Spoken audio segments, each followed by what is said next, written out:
Hey Kyuuties, what's up? We are back with some more reactions after dark, and we are of course going to be watching the horrifying Hag of Detroit, a forgotten paranormal case, obviously by the Tape Library. Now, first time reacting to the Tape Library, and it's only because I saw this pop up on my feed on YouTube, and I was like, wait, what is that?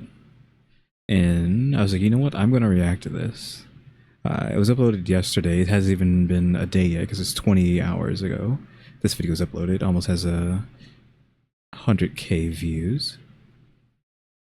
I've never seen this channel before, I don't think. So it's not just a first time reaction. It's first time even seeing this channel and how it runs and makes videos, period. Right? But yeah, I hope this is really interesting. That name, like the horrifying Hag of Detroit, like, come on, that has to catch your eye, right? Of course, I love spooky paranormal stuff, even though I just chalk it up to being all fake. Anything that's actually reported on, or any videos, or anything like on Nuke's Top 5, like, it's all fake. That doesn't mean I don't believe all of it. Like, I feel like anything and everything that you can imagine is real somewhere, if not in this dimension, then another. But anything that anyone actually reports on is just fake because they're just doing it to get, I don't know, would we say clout? Do you want to get clout for being for paranormal stuff? I don't know. But I just call them ghost tubers, right? You know, they just want to be ghost tubers and get that ghost tuber 15 minutes of fame or what have you. But hopefully this is really interesting. Again, we got no hater segment today. Haven't got any hate comments in a while. And no radical break. I think we just want to just let this video breathe, singing as it was the first time we've reacted to the Tape Library. I've watched like the first few seconds of this, and I think I like this intro, right? We got a CRT there, this, I love this. And its people. It is a story of a city seeking new horizons in a resolute contest with great challenges. That city is Detroit. People involved in this story claim these events are really Wait, what? All really happened. I was like, what? That's not right. Yeah, but all really happened. It was a long drive from Georgia to Detroit, but Shirley Patterson didn't mind. This episode may contain flashing images. Audio versions are available on major podcast networks. He was excited to go and visit his old friends, the Adamses. A couple. Images are what? Patterson didn't mind. He was excited to go and visit his old. Images are intended for illustrative purposes only. Yeah, of course. It's just B-roll. The Adamses. A couple he had known for years but hadn't seen for a while. They had recently rented a place up in Detroit, and Shirley was very keen to come and see it. Weirdly, when he spoke to them about it, they seemed a little colder than usual, like they weren't super excited about him coming up to them for a few days. But he thought they hadn't been in their new home for too long. Well, it had been nearly a year, but it takes time to settle sometimes, and the Adamses had plenty of children to keep them busy. They were likely tired, stressed. A visit from good old Shirley would do them some good, he thought to himself, as he drove along the streets of Detroit, the leaves falling around the pavements, as autumn was fully here. Bill and Lillian Adams greeted Shirley after he pulled onto their driveway. Bill rushed to grab his friend's suitcase as Shirley looked up at the house. It was a simple grey frame house, a little small maybe for them and the kids, but it looked nice, Shirley thought. Lillian showed Shirley around. Is it small? Is that a picture of the house? And I guess it doesn't have the second floor, right? Might have an attic because of the shape, I'm guessing. We don't know how long the house is from just that picture. And then took him through the kitchen to a small dark room at the back of the property. Despite the house not being that large, this room felt removed from the rest, tucked right back. It had a built-in wardrobe and was big enough to fit a bed, but that was about it. Shirley smiled at Lillian. "So, this will be my room then," he said. Lillian told him to get himself settled in. But he could tell something was off. So I already read some of the stuff back here, right? Yeah, centered around a small back bedroom. I read this in the description. So this is the Addams family, right? This is their abode. Are they really just setting this guy up? It's like, oh yeah, this room is like haunted by the hag. This chapter is called the Hissing Hag. Just haunted by this hag monstrosity or what have you. And it's like, oh yeah, let's just have our friend, family member. I don't know this guy's relation to the Adams family. But yeah, let's just throw him to the wolves. We know this room is haunted and paranormal. But yeah, let's just whatever. It's your room. About Bill and Lillian. They didn't seem like their normal selves, and he couldn't put his finger on why. Bill Adams worked a midnight shift at a local Cadillac plant, so Just sacrificing him to the hag. around 11:30 that night he headed off to work. It had been a long day, and Shirley said goodnight to Lillian before retiring to the guest room to get some much needed sleep. Shirley climbed into bed and rolled over to face the wall. He said it felt like he had only been laying there for a few minutes, but he could have easily fallen asleep with how tired he was. Suddenly, he felt someone grab him from behind, pulling on his side and flipping him over onto his back with such a sudden force it caused Shirley to jump up, terrified. At first he Kind of like hard to imagine what he just said. Like grabbed him from his side. Like I don't know how exactly this happened. Like I'm assuming he was standing up. He got grabbed and then pushed and spun, and I guess maybe he fell onto the bed, or did he fall down on the ground? It's a weird like way to describe that for me. thought it was one of the kids messing around. Oh yeah, a child just flipped a grown man and dropped him to the floor / bed. Sure. But the strength. He didn't have long to play it over in his mind. There was no one else on his bed. No one that could have pulled him round like that. But he wasn't alone. Wait, hold on. Maybe he's lying in bed on his stomach or side, and then so he was grabbed from the side and then pulled, the other way onto his back. Maybe that's what we're imagining here. He was glancing around the darkened room, trying to figure out what had just happened, when he noticed the door to the bedroom was open. There was someone standing there in the kitchen. There were still lights on throughout the house, so it was being backlit by the kitchen light, creating just a darkened outline initially. It was a woman. "Lillian? What are you doing?" Shirley called out. She had her back to him and didn't respond. Shirley called out again, but that's when his eyes began to adjust, and he slowly realised this didn't look like Lillian. He felt a shiver run down his spine as he began to process what he was looking at. The woman still had her back to him, but he began to notice she had longer hair than his friends. She also appeared to be wearing a short fur coat, and a blue dress was poking out to the bottom of it. Still, the figure didn't turn. It just looked outwards into the kitchen. Shirley didn't question why this person had flipped him over, why she was ignoring him. His mind jumped straight to anger. There was an intruder in his friend's house. Shirley shouted. The woman ignored him. He jumped out of bed and rushed towards her, screaming as loud as he could, seemingly in an effort to scare this woman away. But she didn't move, didn't react. He quickly took the few short steps from the bed to the doorway, but just as he was about to reach out for her, the kitchen light went out. In fact, every light in the house seemed to switch off simultaneously. Shirley Patterson was now unable to see, and this woman was there in the darkness with him. Shirley didn't know it at the time, but his friends had been using him as an unwitting test subject. Okay, so I was saying earlier they were just throwing him to the wolves, and they literally were just throwing him to the wolves. Like really? Just like, oh yeah, let's have our friend over and throw him into this room that we think some psycho stuff is going on in there, and just, I mean, if he dies, well, oh well. I mean, what's the quote? Like, with friends like these, who needs enemies, whatever. So I was trying to let that breathe, so I didn't like interrupt the story there, but the woman just standing there with her back to the person was interesting, because I've had like a sleep paralysis dream like that, of a thing, a monstrosity or whatever, just staring off into the distance but ignoring me completely. That I had one time. I was wondering like if this guy's having sleep paralysis, but he's like moving and walking around, right? He's not paralyzed, so it isn't that. Like, because you could just write it off as like, oh, it's sleep paralysis. If we're assuming that this actually happened and not making it up, then first thing would be like, okay, is it sleep paralysis? But no, he's walking around, so then what is it? A dream? Or is it real? Etc., etc. But yeah, just literally throwing your friend to the wolves. Something was very wrong with that bedroom, something they couldn't explain. It's time to get yourself a warm drink, dim the lights and get comfortable. I've got a chilling little paranormal case from the 1960s to share with you all, something that, while ingrained in the local folklore of Detroit, seemingly isn't really spoken about too often in the wider world. This is the case of the horrible hag of Detroit.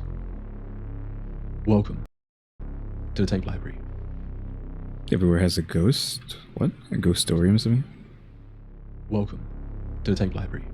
Yeah, everywhere has a ghost If you story. enjoy tales of the paranormal and the unexplained, I'm here every couple of weeks discussing famous cases. Couple of weeks? First we hear the stories, then we try to lay out what may have really happened. Be sure to subscribe so you don't miss out on any future stories. Now, let's get into tonight's case. Yeah, that completely threw me off because I was gonna say something and I forgot what it was gonna be. Cool intro, I guess. There. I wasn't even expecting a little, this is the case of the yada yada, this is the tape library kind of thing.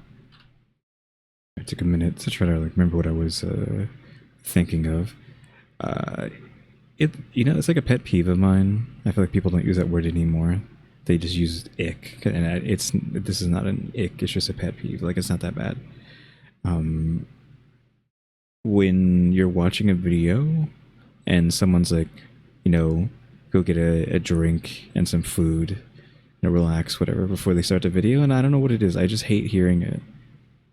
A lot of people just have that at the beginning of the video, go get a drink, go get a snack, etc., etc. But it's it bugs me. I don't know why. I'll intentionally skip that part of the video, I'm an OCD or something. I don't want to hear it. Just skip. If I know it's coming, skip. Because some people don't do it at the same time, right?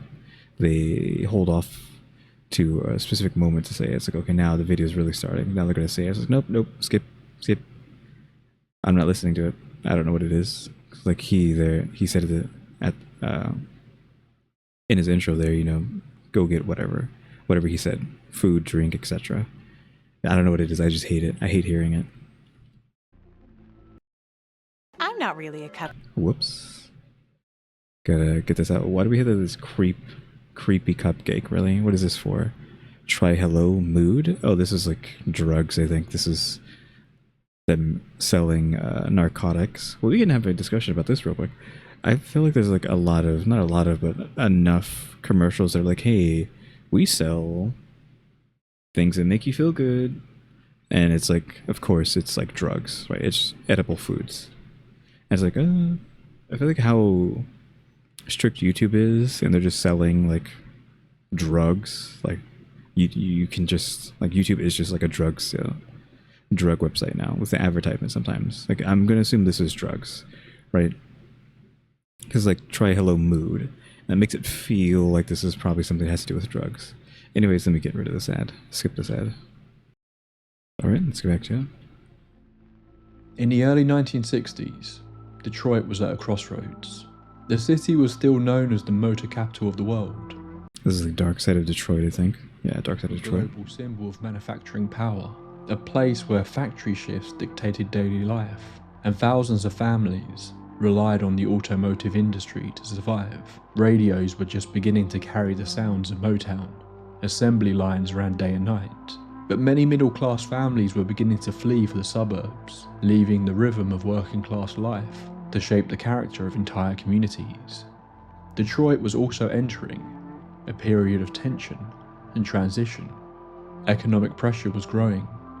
Social unrest was building. Beneath the surface of productivity and progress, many residents felt an unspoken sense of uncertainty, the feeling that the city was approaching a turning point. And that darkness just bubbling underneath the surface can be seen echoed in the city's many ghost stories and mysteries. I'm just Of course, some existed long before changing the settings. I forgot to make it sped up. this My time, bad. and stuck around long after. But when viewed through this lens, it is interesting. Our ghost stories really do represent the worlds we grew up in. One of Detroit's oldest supernatural legends is the Nain Rouge, a small, grotesque, goblin-like figure who What did it say? One of Detroit's oldest supernatural legends is the Nain Rouge, a small, grotesque... Is the name Rouge or something else? Not just it can't just be Rouge, like Rouge the cat. And the worlds we grew up in. One of Detroit's oldest supernatural legends is the Nain Rouge, A small, grotesque, goblin-like figure. Yeah, it sounds like he's saying just Rouge. I can't quite tell. I don't know if I've heard of this thing before. Maybe I have. Why we have this guy here, I don't know. Like, get this guy off the screen, please. This evil man. Whose sightings are said to foretell misfortune. While it didn't appear in any writings until the 1800s, the legend apparently dates back to the early 1700s, when Detroit's founder, Antoine de la Mothe Cadillac, reportedly encountered the creature. According to later retelling, Wait, what? He had a note there.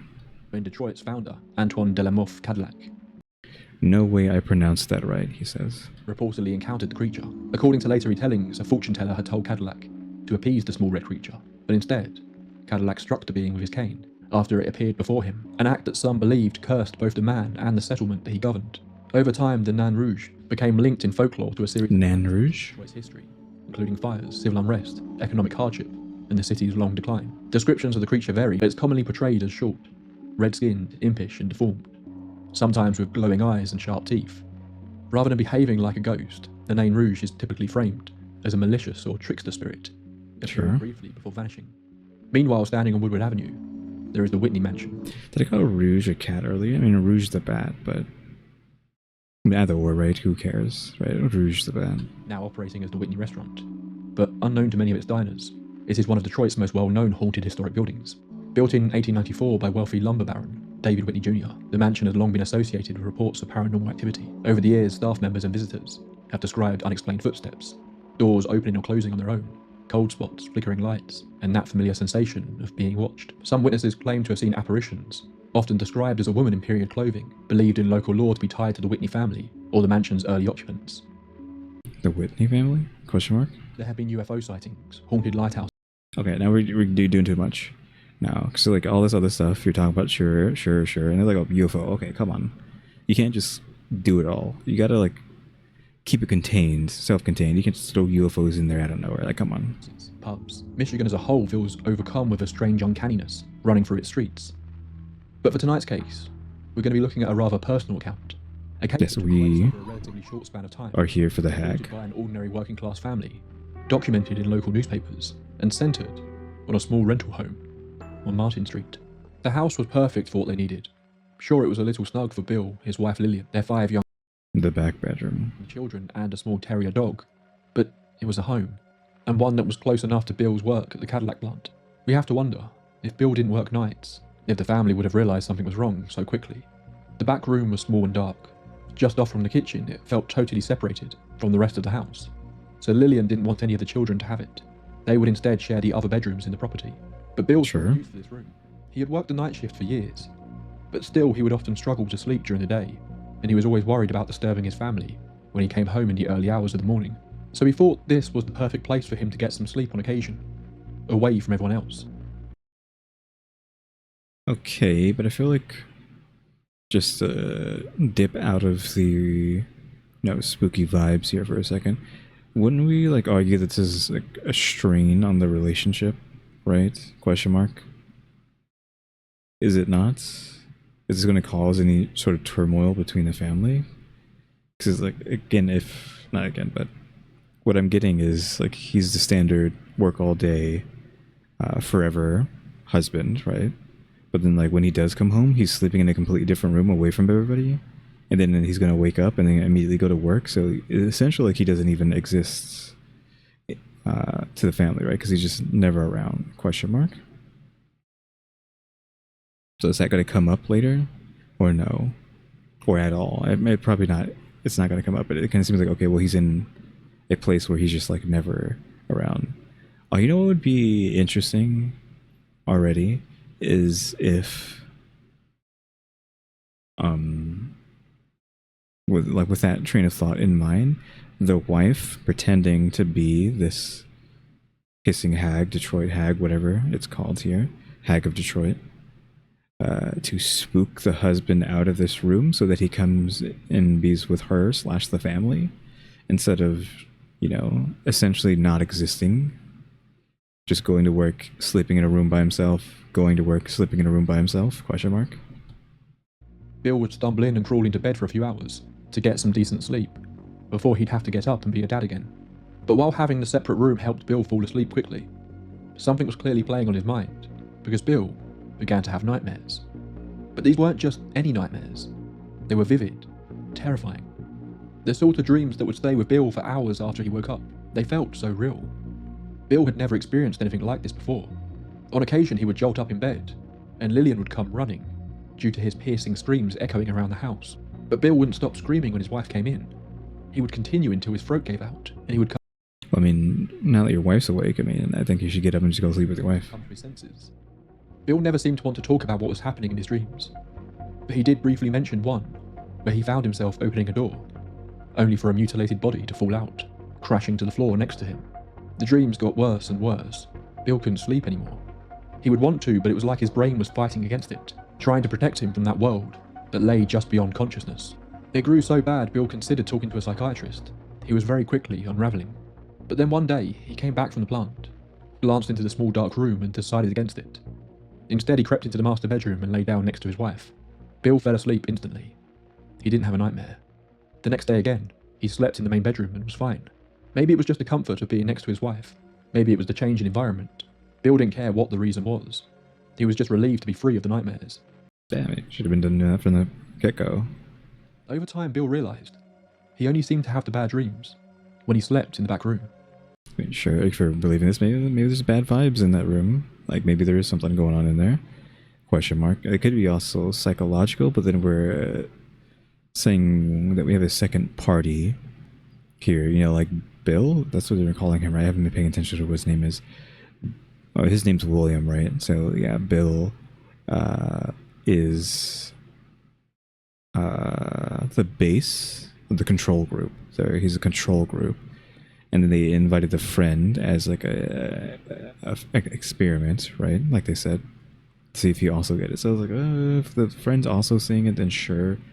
But if it was just Bill, his brain could have just associated this room with whatever. And thus that's why he couldn't sleep. His brain just like tricked him into believing this is a place that he just can't get sleep at, and just kept having all these nightmares and whatnot. Etc., etc. Ties back down south in Georgia. That was still where most of their friends and family were, so they didn't see them often. But in August of 1962, around 9 months after they had moved in, Bill's grandmother came to stay for the weekend. They set up the back room as a guest room, and she was happy to see the children after so long. After a long day together, everyone headed off to bed. Bill's grandmother wouldn't get any sleep that night. Every time she began to drift off, she was convinced that someone was making a noise in the room. Okay, Grandma is actually the first experiment. The friends is another experiment. So we're assuming we're getting multiple accounts of this room being corrupt. At first, she couldn't quite figure out what was going on. Was it something outside the window? But after hearing it repeatedly, she began to realise it was the door. The door was shut, but it sounded like someone was trying to get in. Initially thinking it was the kids messing about, she went and opened the door, but there was no one there. As soon as she got into bed, it began again. The following morning, Bill came down to find his grandmother sitting at the kitchen table. She was shaking, her skin pale, eyes black. Bill asked her what was wrong. She told him there were terrible sounds in that room, that all night long she was kept awake. She was convinced that someone was trying to break into her room, but there was no one there. She couldn't explain it, she just said that she never wanted to sleep in that room, ever again. Okay, sure. Well, also, why was it at the beginning here called the hissing hag? But I don't think hissing has shown up once in this video yet, and we're almost halfway through. Where does the hissing come into play? So I would like to know that. Is like gonna be the M. Night Shyamalan twist? Is that there's a dead body of a woman who was X, Y, or Z'd like a long time ago, and her body's just buried underneath the floorboards of this house or something? And then she just haunts this one room, because that's the room she's buried in, etc., etc. She tried to shake off the events of that night, trying to reassure herself that there was a logical explanation. But she couldn't. She felt so uneasy she began the trip back to Georgia later that day, having only stayed for a single night. It was at this point that Bill and Lillian really started to put things together. It wasn't just Bill's dreams anymore. They hadn't said anything to their grandmother about that. And yet she felt uncomfortable in that room too. But it wasn't just her either. They then began to realise that the kids would run around the entire house playing, but they would never go into that back room.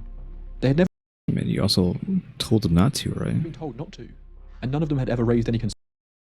But they would never go into that back room. They had never been told not to, Okay, they were never told. and none of them had ever raised any concerns about the room. It was like they just naturally avoided it. The dog too, normally always happy to follow Bill around, wouldn't step foot into that room. These small details had gone unnoticed, until now, but this had all been the case since they moved in. 2 months later, their friend, although in some versions of the story he's referred to as a cousin, It's called the horrible hag now, finally. Shirley Patterson, came to visit. We obviously began with Shirley's encounter at the start of tonight's episode, but I didn't give you the full story. What Shirley didn't know was that Bill and Lillian were using him effectively as a test subject. Yep. Bill was described as a no-nonsense southern gentleman. He had a very practical, matter-of-fact way of thinking, and wouldn't be spooked easily if there was something that made people uneasy in that room. Bill and Lillian decided that if it happened to Shirley too, then maybe there really was something wrong with their home. Shirley was quoted in a later article, confirming he didn't know anything about the room. He had no reason to be afraid. He was simply visiting his friends and spending a bit of time in Detroit. As we've already heard, Bill left for work that night and Shirley retreated to bed. Very soon after laying his head on his pillow, he felt himself being pulled over, practically turned around, seemingly by an invisible presence. Is there any sort of like a scientific reason why like a specific spot would cause you to have like hallucinations / nightmares? Like any sort of like frequencies / waves / I don't know. Do ley lines actually exist? Is a room maybe like built on a ley line that it causes weird, I don't know, microwaves or something that messes with your brain or whatnot? Question mark. I mean, I also was talking about if we're actually going paranormal, like maybe her body's underneath the room or something. There's also, I don't forget what it's called. It's a kind of cool theory, but it kind of just obliterates ghosts from how people normally see them, and it's like it makes it seem like, oh, maybe they're not necessarily there's no afterlife, but not in the sense of like ghosts or limbo or whatever. It's like what the stone, I'm just gonna call it the stone record theory or something like that, where I don't know if it's stone or just objects or whatnot can record time. So like a time actually gets recorded into place, you know, kind of like if you record over VHS tape too many times or something like that, you know, previous recordings maybe actually bleed into the tape and then you might see it there when it shouldn't be there. That's how you get ghost sightings sometimes. It's like back in the day, too many VHSs being recorded over security, and then it's bled into the tape so that it you see someone walking by who shouldn't be there, who looks ghostly or whatnot. So it's applying that effect, but to, I don't know, stone, the earth, whatever, just time itself. Like time is like literally getting just imprinted into that space, like time and space in that location, and thus that's where ghosts come from. Like they're just replaying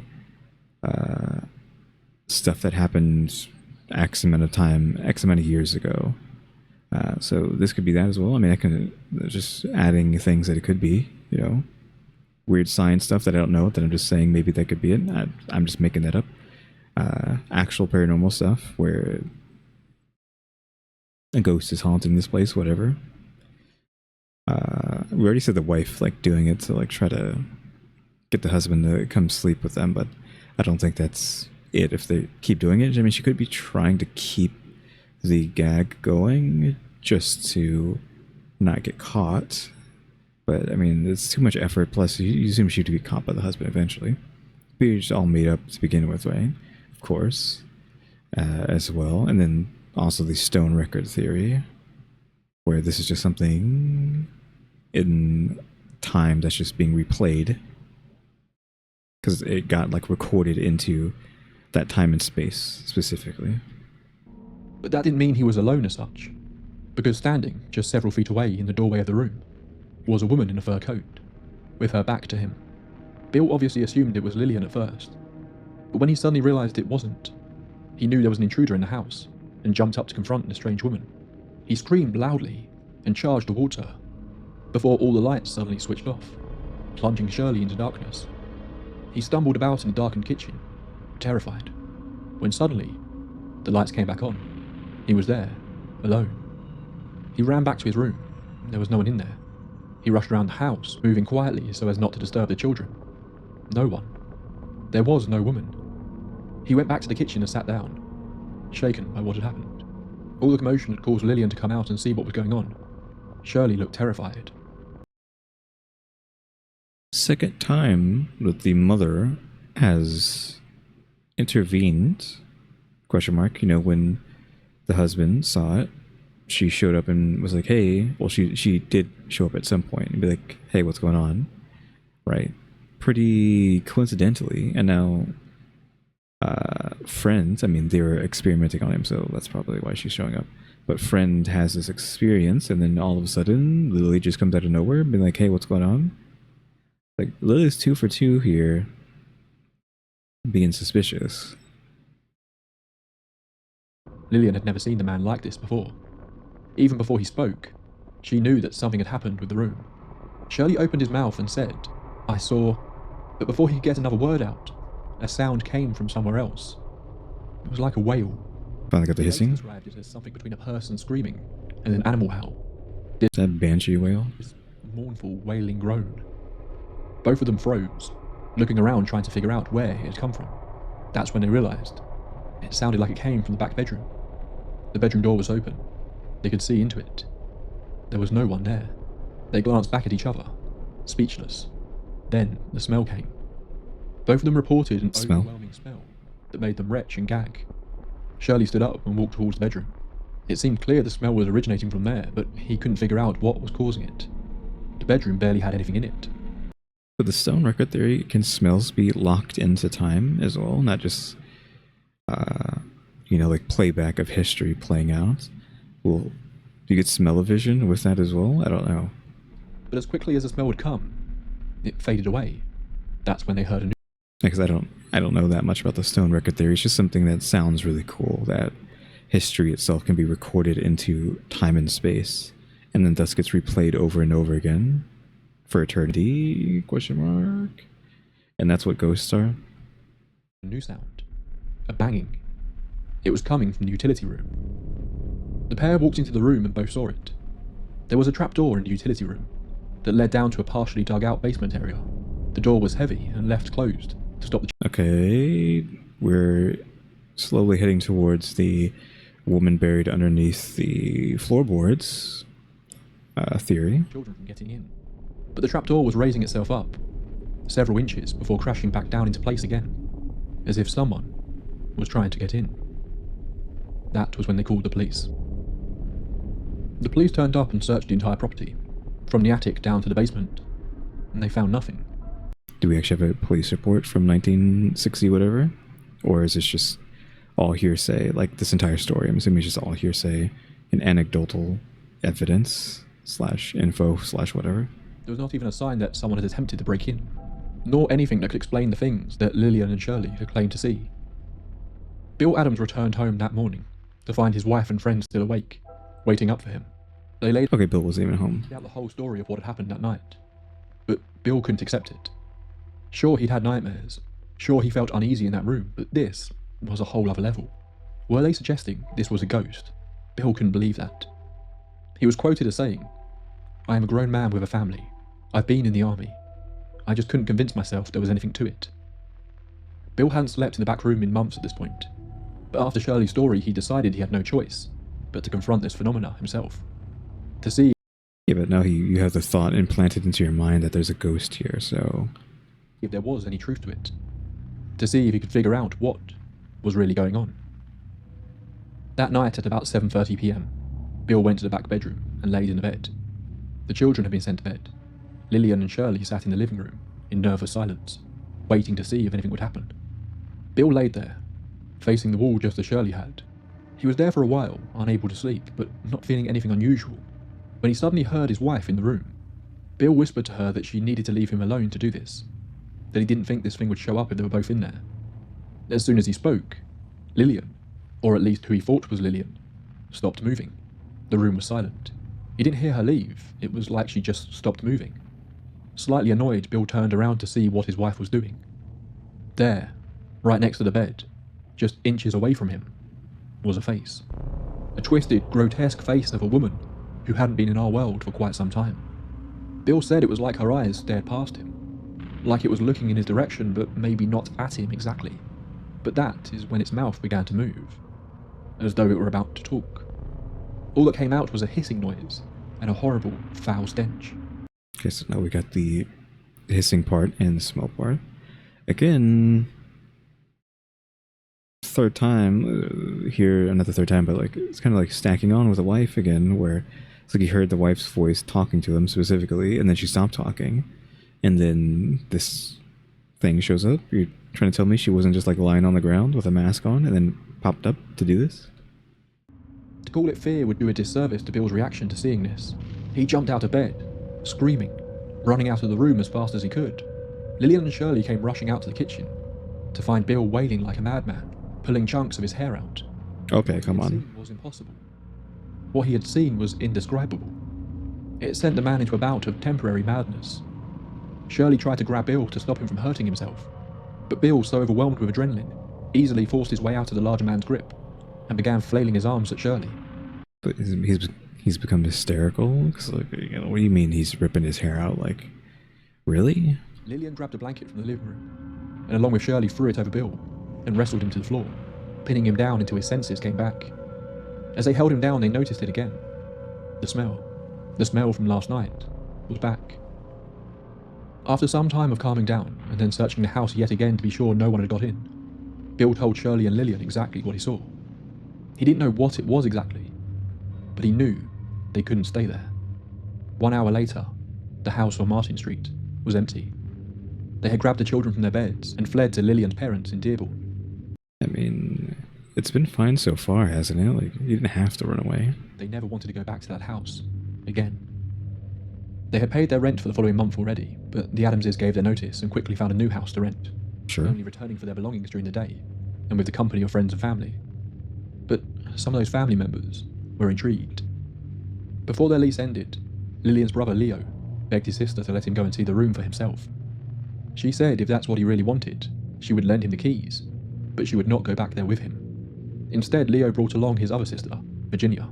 Leo and Virginia arrived at the house on Martin Street one night in November. The pair were sitting in the kitchen when Leo said to his sister that he was going to go into the back bedroom, turn off the lights, and lay there for 10 minutes to see if anything would happen. I was like, what? Why are you doing that? Okay, so they're explicitly trying to coax this entity or what have you out. Virginia, the slightly more nervous of the pair, was happy to let her brother go and have his silly fun, so she waited in the kitchen. A few moments passed and Virginia heard what she described as an awful groan coming from the back room. Her first instinct was that Leo was messing with her, but the sound was weird. She couldn't quite explain it, but something about it made her question if her brother was even capable of making such a sound. She didn't have too long to mull that question over in her mind though. Leo came running out of the back room, grabbed his sister by the arm and said they needed to leave. The look on Leo's face made Virginia instantly know he wasn't messing about. They quickly left the house. Leo wouldn't tell Virginia what he saw in the back room, what had made him so terrified. In fact, he refused to talk about it with anyone. Ever? The Adamses Question were mark? gone from the house on Martin Street now. Okay, that's like an ever story, so again, just have to take them for the word for it. But their Take their word story for was it. starting to do the rounds in the local area. A number of people contacted the landlady, asking if they could conduct investigations in the property, but she refused, not letting anyone in, and wanting to Yeah, I mean, check those floorboards, man. kill off this ghost story as quickly as she could, so she could get some new tenants in. The Adamses didn't experience anything unusual in their new home, and according to most write-ups you can find on this case online, neither did any of the new residents in that house on Martin Street. But that isn't completely accurate. In 1973, 10 years after the Adamses had fled the home in the middle of the night, the Detroit Free Press published a follow-up article on the haunting. They interviewed the current occupant of the home, a woman named Grace Willis. I'm unsure how long Grace had been living in the property at this time. She said she found the whole idea of the haunting ridiculous, Sure. and hadn't experienced anything strange. But as the reporter spoke with her further, Grace did reveal two interesting bits of information. There had been one day when she was sitting in the living room with her sister-in-law, when they heard what they described as the cascade of breaking dishes crashing to the floor. They rushed into the kitchen, both convinced that one of the cupboards must have collapsed. But when they entered the kitchen, there was nothing wrong, and no obvious source for what could have created such a distinctive sound.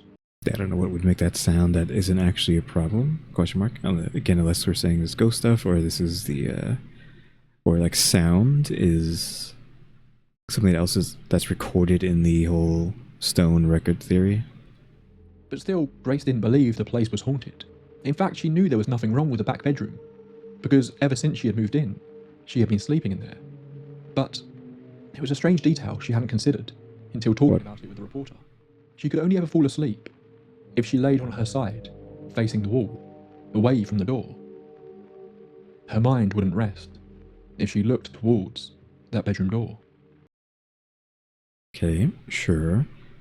I don't know if anyone else has had this though, because I was talking about sleep paralysis earlier, but I feel like back at the old place, I don't know if I still have the same issue here. I don't think so. When I would lay on my right side facing the wall, there is a high likelihood that I would get sleep paralysis for whatever reason. And it's the kind where you're like you're kind of like jolting awake, like you hear a sound whistling by, and then like it's like you're falling into sleep paralysis rather than like waking up into it. Like it's your body's like nodding off into a paralysis state. Or I don't know what it is. Like just sleeping on my right side would sometimes cause that, and eventually it went away. I don't know what's causing it. You could say, oh, it was paranormal, whatever, right? But yeah, I don't know if I've had that issue since then. Like maybe, but I think for whatever reason it just went away. It was there for a long time and it just stopped. Question mark. So what really happened? The story was picked up by the Detroit Free Press shortly after the Adamses made their escape, and the report split the local community. Some thought the family was simply looking for attention. Others claimed that the family had a falling out with their landlady and had invented the haunting story to get back at her. Sure. Not even anything I would have even thought about. But it's worth noting the time this took place. While it's not out of the question, being this was the early 1960s, it does fit into a time in history before the real boom of paranormal haunted house claimants that took place throughout the 1970s, before slowly beginning to die off in the late 1980s. This Sure. was a time when the paranormal became a huge focal point in popular culture, and the amount of people claiming to have been living in a haunted house was huge. So, when did the Poltergeist come out? Was it not the 1970s when you need like a lot of people being like, oh yeah, ghosts? Before that, like, you know, in the 60s? To be like, oh yeah, let's make a movie about that. Especially off the back of the whole Amityville story. That's not to suggest that false claims didn't happen before the 1970s. Of course they did. But it was certainly a slightly more unusual story at the time than we maybe would see it as now. Sure, Others whatever. believed that the family really were scared away, but that it was the work of people, not ghouls. Could be, but there's a lot of work they had to do back then for that. Question mark. That someone had been getting into their basement and messing with them. Of course, this doesn't really explain what Shirley and Bill both see, but maybe this heightened sense of fear caused both men to imagine things. It's worth noting that the initial reporting of this story seemingly took place just a week after the family left their house, and included interviews with a number of the people involved. So this doesn't feel like one of those cases where faded memories, leading to exaggerations, could be blamed for the details. This is another case where it doesn't appear the people involved really gained anything from their story, beyond a small amount of attention at the time. It seems like Bill and his family told their story to the reporter that one time, and then just moved on with their lives, disappearing off and leaving behind this strange little paranormal story for people like me and writers such as Brad Steger, who I relied on heavily for this episode, to obsess over for decades to come. They even left the property with a month's rent paid up in advance. So if this were a hoax, they effectively lost money to pull it off. Could they have just made it up? Of course. But I like to try and give people the benefit of the doubt in stories. Yeah, I don't know about that. Like you said, they didn't really gain anything, and this was 1960s. It's not like this is, you know, current era where people will actively try to be a ghost tuber, right? If they think that's something they can pursue, they will just try to be a ghost tuber and just ghost tuber and just make stuff up or just freak out at thin air or what have you to try to get famous, get that ghost tuber money, if it even exists to begin with, right? The ghost tuber money that is existing. So you don't really know what they have to gain other than just being goofy, but like, why would you do that? Like, I don't know, again, there's a number of things that it could have been. And like I said, even the wife could be a suspect of, like, just goofing on the husband, and then, like, maybe getting the friend Shirley, that was his name, getting him in on it too, because the husband wasn't home when this alleged thing happened to Shirley. So again, the wife could have been spooking her husband out of that back room.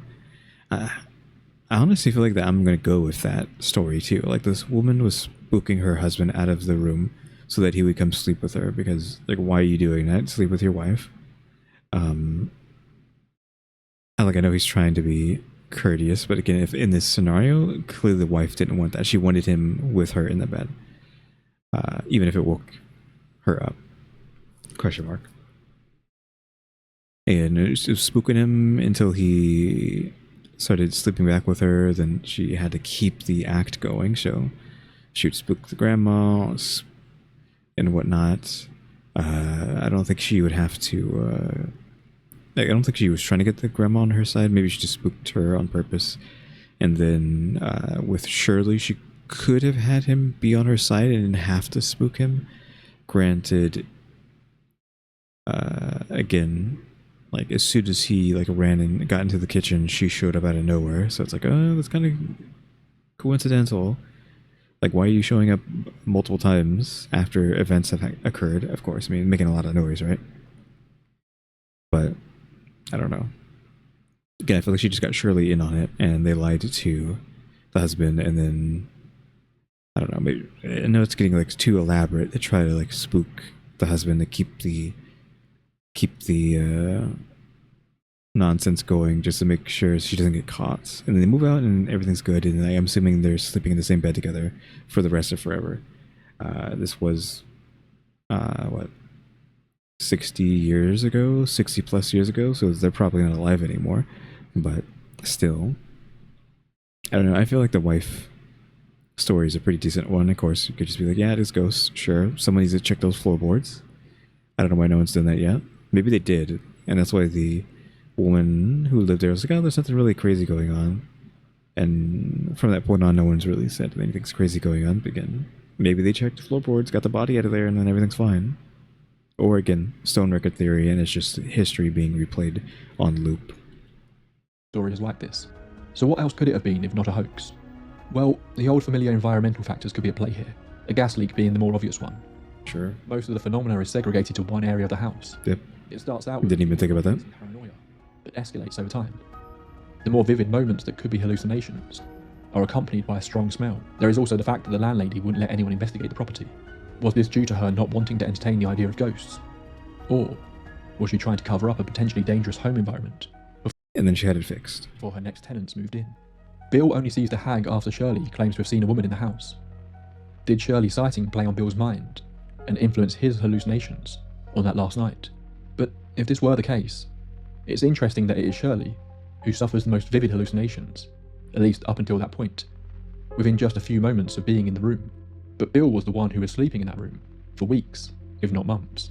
And if their story is accurate, both Lillian and Shirley witnessed the moving basement trapdoor and groans coming from the bedroom together, suggesting Yeah, like shared psychosis at that point. that, at the very least, could not be a simple hallucination. So, what if this truly were paranormal? It's interesting. I do like this gas theory, though. I don't know how gas leaks work. I don't know if that is something that happens, but if it does, well then, okay, like I can feel you there. But again, the trapdoor thing is like, okay, we're not assuming they had shared psychosis from the gas, so that doesn't make any sense.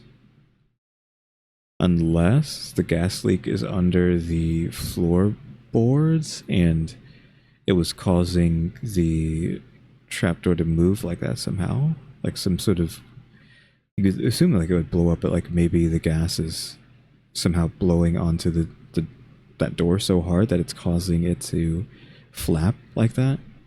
Also, she's called the hissing hag, so is the hissing sound actually the gas leaking? Question mark. Maybe there was like a large amount of gas that just came out that night down in the utility, under the utility room, because the trapdoor is in the utility room, and that's what was causing it to bubble up, and they're kind of lucky that the house didn't blow up? Question mark. If it is that, yeah, I feel like I could easily rewrite this entire story to make the gas make sense. Question mark. So yeah, I'm kind of on the gas theory now. Interesting how here, as in so many similar cases, the phenomena grows stronger the more that attention is paid to it.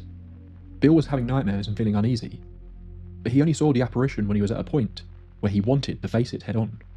The various visitors to the house that experienced stuff didn't know about the apparent haunting, but Lillian and Bill were becoming increasingly aware of it, and the more it plays on their minds, the more vividly the activity appears for others as well. I'm so curious to know if there was truly no further activity after the family left. We obviously hear a few little details from the resident in the 1970s. If you want to go with it's real for a second, you know, devil's advocate, back to it being real instead of gas or stone theory or the wife. If it's the type of being that requires its existence to be acknowledged, that would make sense why it becomes more visible / stronger, if you will, the more people become aware of it. Question mark.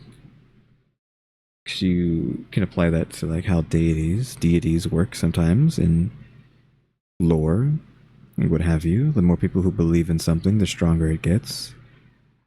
Thus, this thing, if it also follows those rules, those supernatural rules, it only kind of, like, it was very weak to begin with, just like slightly tormenting this guy, but the more he talked about it, and other people, like his wife, I don't know about his kids though, his wife learned about it, they told their friend about it, the grandma about it probably too, and it's like you're stacking people on top of each other who are like realizing this thing, there's something going on here, and that's acknowledging it, giving it more strength, thus to do more nonsense, like growing stronger because of it. But if the landlady was trying her hardest to keep this story quiet, I'm curious if there are other stories that just haven't come to light. I wonder how many other residents of the home left soon after renting the place out. It appears the house is still standing today, although how much of it is the original property and how much has been completely redone. Where's this B-roll? I'm guessing this is Detroit B-roll, but it feels weird to just have, like, isn't this uncanny? I guess maybe like, not necessarily, I wouldn't consider this to be like a poor neighborhood, right? Because it doesn't look that bad, but maybe it is. She's like flat grass fields, this just basketball court here. Nothing going on, no fences, no nothing. I'm guessing you could argue that all the little white stuff is like trash. I was like, it's kind of dirty here. But it just feels weird to see a house with a massive amount of empty area around it. Then again, house, massive amount of empty. And just having the houses spaced so far apart. Because I'm used to seeing houses like right next to each other, not being given like 1 million acres of land. I mean, it's not like an acre. I don't think an acre. I don't think this like area here is even an acre. I'm not sure. But it just feels weird. I don't know, it's like an uncanny image to me for some reason. Is unclear. There is something to me about this story. Is it uncanny, actually? Hold on. Do you see that car? How that car drove by? How much has been completely redone is unclear. There is something to me about... The car looked like it was 3D. Was I right in thinking that what we were just looking at was fake and not actually a real location? Because the car in the shadow looks so bad that I'm actually might be convinced that that is not real, and that's why it felt unreal, because it in fact was not real. It's like too blurry to really be able to tell though. I mean, it looks really good. Like, it looks like it's a real image, but then it's like, is it? Because it's just so blurry that it gives the illusion that it's real, but maybe it's not. Original property and how much has been completely redone is unclear. There is something to me about this story that, if we take it at face value, I find genuinely chilling. But it's not the experiences of any of the people in the story that bother me. It's the entity that is now commonly referred to as the horrible hag of Detroit. Why? Why is that the thing that bothers you? While the Explain. interactions with her seemed to terrify the people around her. The entity itself never really seemed to do anything cruel. Bill Sure. has terrible dreams. He sees a body in at least one of them. They hear her make sounds. The grandmother is convinced that someone is trying to come into the room. Someone is trying to get out of the basement. On that final night, she opens her mouth, apparently to try and speak, but all that escapes her lips is a hiss. Sure, tales of demonic hauntings are terrifying in their own way, or the chaos of a poltergeist infestation, but a case like this really gets to me. I've never heard the term infestation used for a poltergeist. This house is infested with poltergeists. Like, what? That is like such a specific phrase. Poltergeist infestation. I feel like you shouldn't be using that word unless the ghosts are actually real. As like, oh yeah, this house is infested with ghosts. So many poltergeists in this house, we gotta exterminate them. Because what if the hag, as they call her, isn't some malevolent presence? What if she is trapped in our world, desperately trying to communicate with the people in this reality that she once called home, but no matter how hard she tries, she just can't. He's making a fanfiction for the hag. All she creates is fear, trapped in her own personal hell, unable to call out for help. It makes you wonder, whose body was Bill dreaming about? And if that basement under the trapdoor is only partially dug, what could be buried in the ground? I mean, that's what I was saying. Maybe her body's below there. I did That's all not. for this entry into the tape library. Like I didn't let that pass me by, of that possibly being an option. Every episode I do on a haunted house, I'll always get at least one comment asking why the people didn't move out instantly.